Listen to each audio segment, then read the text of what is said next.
Salut Chosen One. Depuis très longtemps, je n'ai fait que tourner en rond. Ok. Et il faut savoir, je vous avais parlé dans beaucoup de mes vidéos de la notion d'égrégore, qui est un amas d'énergie, on dirait un démon. Ok. Qui vampirise les gens, qui suce l'énergie vitale des gens. Il faut savoir que la famille est un égrégore. Alors, si on ne sait pas comment s'en détacher, pour réussir dans cette vie, ça va devenir problématique. Beaucoup de gens, vous allez comprendre, beaucoup de Chosen One, vous allez comprendre ce que je dis. Vous allez vous identifier à cette histoire que je vais vous raconter. Parce que beaucoup d'entre vous, vous vous faites tirer vers le bas tout le temps. Quand vous essayez de sortir la tête de l'eau, il y a toujours cette chose-là qui vous tire vers le bas et vous ne comprenez pas. Aujourd'hui, je vais vous donner le game. Ne parlez pas de vos rêves avec les membres de votre famille. Parce que ces gens-là vous sont proches. Vous avez certains de ces membres de votre famille que vous respectez. Alors, vous leur parlez de votre rêve. Ces gens vont couper l'herbe sous vos pieds. Et vous allez tourner en rond comme moi, je l'ai fait dans le passé. Mon rêve, c'était tout simplement de réunir les gens par la connaissance. J'avais le savoir en moi.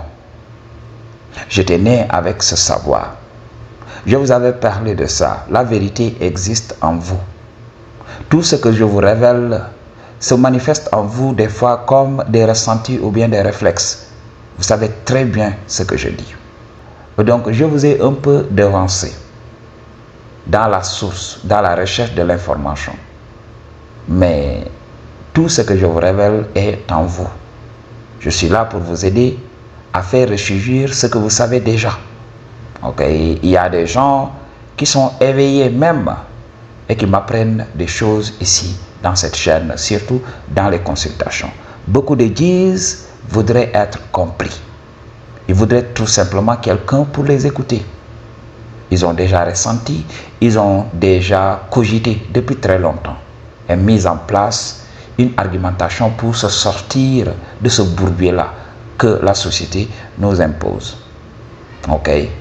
J'avais ce rêve, j'avais le game, naturellement.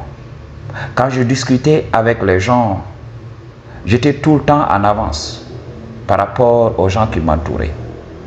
Les oncles, les amis et tout ça, j'étais toujours en avance. Alors, qu'est-ce que ces gens faisaient pour me décourager? Je voulais devenir conférencier. Parler au moins pour que les gens me laissent tout simplement développer mon argumentation. Mais tout le temps, les membres de ma famille me rabaissaient tout le temps. Depuis étant petit, il y avait les oncles ici. Nous venons d'un background très pauvre. Alors, nous dépendions des oncles des fois, qui venaient nous donner quelque temps des sous ou bien une ration alimentaire de temps en temps. Ok. Et là, je me rappelle, ma maman me disait, oui, dans cette vie, si tu n'as rien, il faut te faire piétiner par les autres. Sinon, comment attirer leur faveur? Alors, il faut se laisser piétiner, il ne faut pas répondre. Alors, on se faisait malmener. Imagine, j'ai dû quitter le sud du Sénégal pour aller à Dakar pour mes études. Et là, je débarque chez un oncle. Et avec l'oncle, il monopolisait la parole. Quand il parlait, voilà, il voulait que les gens l'écoutent. Alors que le game qu'il donnait, c'était tout simplement le BS. Alors moi, naturellement, j'aimais discuter avec des gens. Je n'étais pas condescendant, je respectais les aînés. Ok. Alors, j'aimais écouter, j'aimais tout simplement aussi donner mon point de vue. Alors, lorsque je parlais, il y avait l'oncle qui me disait, oui, toi tu viens du sud du Sénégal. Qu'est-ce que vous avez? Vous n'avez même pas de téléviseur. Vous ne regardez même pas le journal. Juste pour vous révéler mon background, j'étais tellement pauvre. Très pauvre. Ok. On n'avait même pas de télé. On n'avait pas d'eau courante. On n'avait pas l'électricité et tout ça. Ok. J'ai grandi avec une lampe à pétrole. M'a dit, je vous révèle le game. Alors que mes oncles, eux, ils avaient tiré leur épingle du jeu. Ils avaient porté leur croix. Oui, ils sont aussi issus d'un background très pauvre. Ils sont battus, ils ont tiré leur épingle du jeu. Je respecte cela. Mais j'avais toujours le game en moi, j'avais toujours le savoir. Les gens me rabaissaient parce qu'ils me disaient oui. Comment tu peux avoir ces informations alors que nous regardons la télévision tout le temps. Nous avons les moyens pour accéder à l'information. D'où tiens-tu ce que tu dis là? Comment tu fais pour avoir le game? Parce que quand on est entouré par les gens m'applaudissent tout le temps. Les gens sont ébahis par mon intelligence crue. Je n'ai pas besoin de regarder la télévision. Je n'ai pas besoin de regarder des documentaires. Je peux dire les choses comme ça parce que le game existe en moi. Quand je suis inspiré, je peux dire des choses qui dépassent l'entendement. Donc l'oncle me rabaissait parce que j'avais le game. Ok. Donc quand je parlais, l'oncle disait que oui, je suis un connais-tout. Quand je parle avec des gens, je me donne des airs de supériorité. Ok. Dans ma tête, moi je crois que je suis plus intelligent que les autres. Je n'aime pas écouter les autres, alors qu'il ne fait que projeter ce qu'il est sur moi. Quand on parlait, oui, parce qu'ici en Afrique, quand tu as de l'argent, tout ce que tu dis est vrai. Dans les réunions familiales, c'est comme ça. On attend toujours la personne qui a le plus réussi dans la famille pour quand même déterminer l'issue de la réunion. Quand la personne dit oui, voici la décision que nous prendrons, tout le monde accepte. Parce que par exemple, je te donne un exemple. Vous êtes en réunion familiale, vous voulez construire une maison dans votre village. Toi, dans ton fort intérieur, tu sais que tu n'as rien. Tu es fauché comme le blé. Alors, quand on parle de construire et tout ça, il faut laisser la personne qui a le plus de finances diriger la réunion. Parce que at the end of the day, c'est cette personne-là qui va débourser. Est-ce que c'est toi qui vas débourser? C'est pour cela, à Wolof, on dit « Kuyorul Yarou ». Donc, si tu n'as rien, tu vas devoir être gentil. Parce que sinon, ça sera la disette, tu ne mangeras pas. Ok, c'est le game à comprendre. Alors, avec les autres membres de notre famille, c'était la même chose.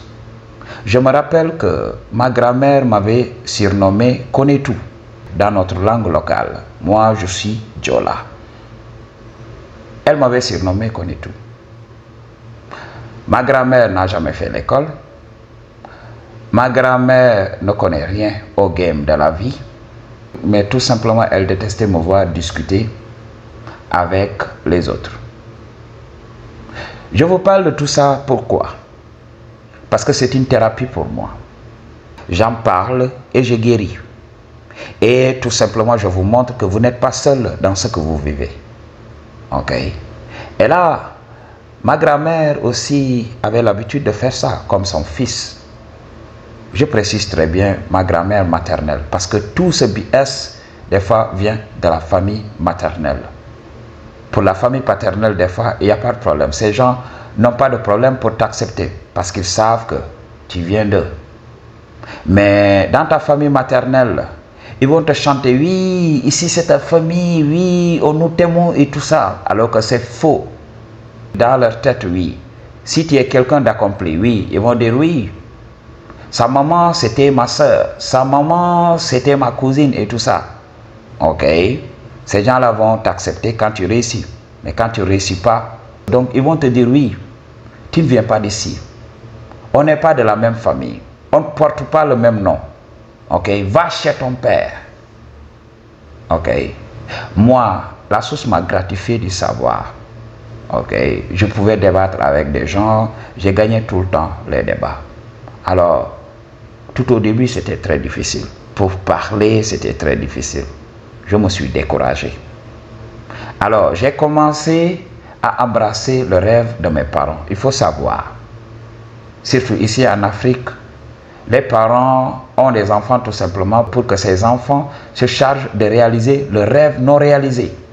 Et j'espère que tu m'as compris. Parce que quand les parents perdent leur vie, ils n'arrivent pas à tirer leur épingle du jeu, qu'est-ce qu'ils font? Ils vont programmer leur enfant avec leur rêve brisé. Ils vont dire à l'enfant, maintenant c'est à ton tour de réaliser, nous, ce qu'on n'a pas pu réaliser. Il n'y a rien de mal à ça. Mais il faut savoir, quand tu vis le rêve d'autrui, tu vas souffrir. Pour beaucoup d'entre vous, vous avez réussi à tirer votre épingle du jeu. Aujourd'hui, vous avez un boulot qui paye bien. Mais à la fin de la semaine, vous êtes là. Ok? Vous voyez qu'il y a toujours une chose qui vous manque. Et vous ne savez pas pourquoi. C'est parce que vous vivez le rêve d'autrui. Tout simplement, on vous a programmé. Il y a un rêve influencé et ton vrai rêve. Ok? Le rêve influencé, je te donne un exemple. Tu es là comme moi, qui veut être enseignant, qui veut donner le game. Alors, tu regardes un documentaire militaire. Donc, et tu vois comment les militaires se comportent et tout ça. Et tu adores. Ok, quand tu regardes les militaires défiler comme ça, voilà, tu adores.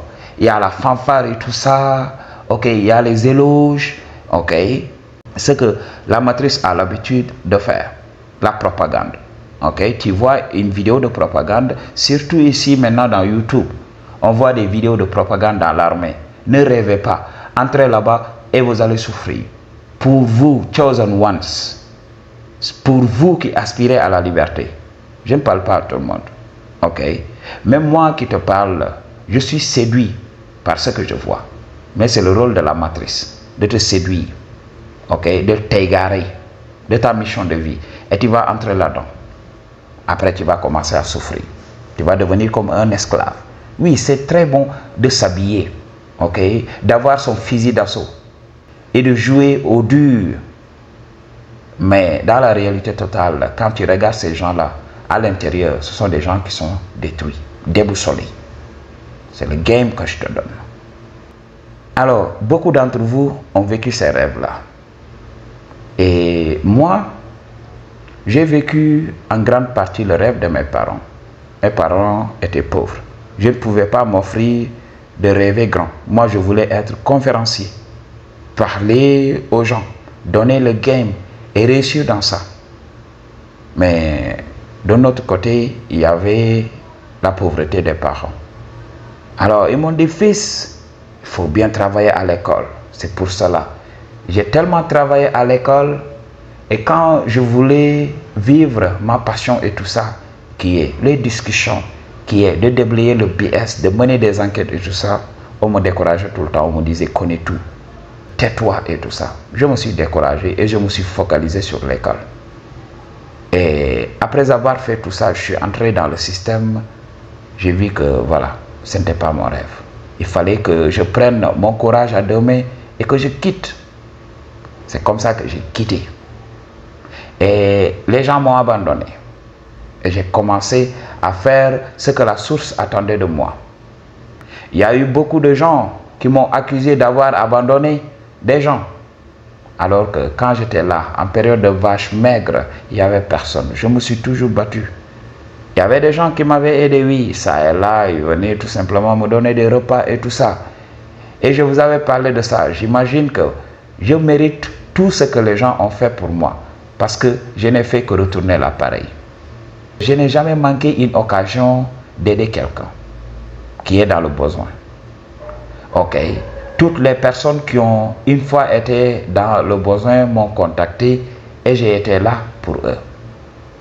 Des fois par ma présence, des fois par mon énergie seulement, des fois par mes finances, des fois par mes conseils. J'y ai toujours été là.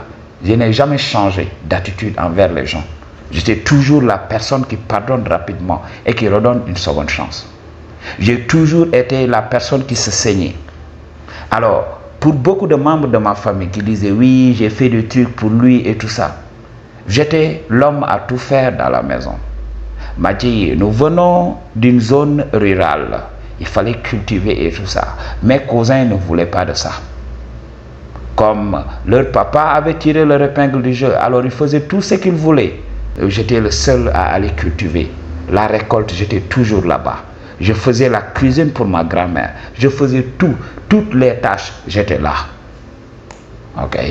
Parce que je savais que le seul moyen de remercier ces gens-là pour m'avoir aidé, c'est d'être là pour eux. Je me suis saigné.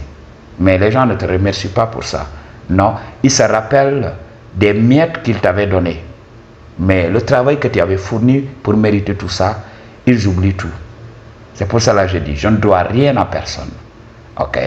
Et je dis à ces oncles-là, vous n'avez rien fait d'extraordinaire. Aujourd'hui, vous m'aidez pour que quelqu'un vous aide. Alors, est-ce que vous parlez des personnes qui vous ont aidé? Vous faites une petite chose pour moi et vous êtes là à l'ouvrir. Alors qu'il y a des gens qui vous ont aidé. Aujourd'hui, si vous êtes là, c'est parce que quelqu'un vous a aidé. Tu aides les gens et l'aide t'est apportée. C'est comme ça que ça se passe. Ok, Machi. C'est pour cela, moi, je ne souffre pas beaucoup. Parce que j'ai aidé tellement de personnes que je me suis dit, à un moment, maintenant, il est temps de recevoir. Je n'ai fait que donner mon énergie, mes finances et tout ça. J'ai tout fait pour les parents. Ok, ou du moins pour ma maman qui restait parce que mon papa était parti très tôt. J'ai tout fait. Mais je n'ai jamais eu de merci. Alors, à un moment, je me suis mis à jouer à un jeu. Alors que mon rêve, c'était tout simplement de vous donner le game. Jusqu'à un jour, je me suis battu. Alors, ne racontez jamais votre rêve à votre famille. Si j'avais vécu mon rêve depuis très longtemps, aujourd'hui, voilà, je serais très loin. Ok. Peace.